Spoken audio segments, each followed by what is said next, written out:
कैसन घर में कईनी बियाहवा गे मैया लाग हौ तो गलबा के बेटा हकौगे मैया लाग हौ तो गलबा के बेटा हकौगे मैया लाग हौ तो गलबा के बेटा हकौगे मैया लाग हौ तो गलबा के बेटा हकौगे।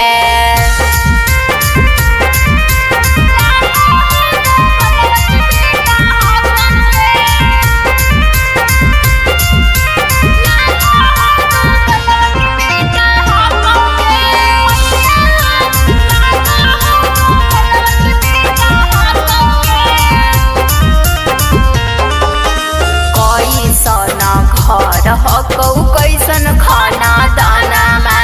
तनिको न लागौ मैया घर में ओकर मनमा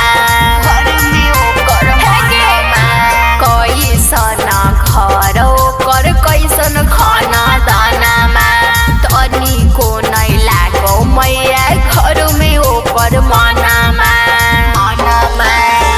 के आबौ रोजे गरी आबहौगे मैया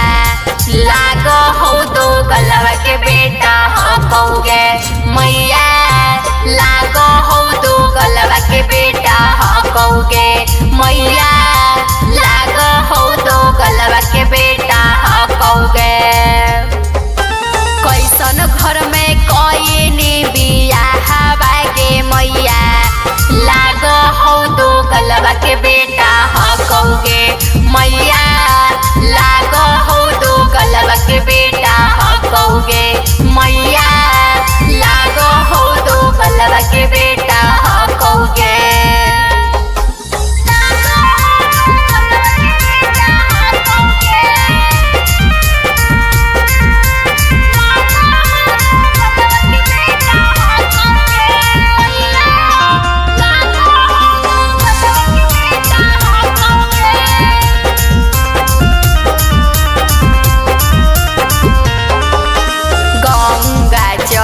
के नए मानौ लक्ष्मण बात गे सगरो खैले चलौ मैया जूता लात गे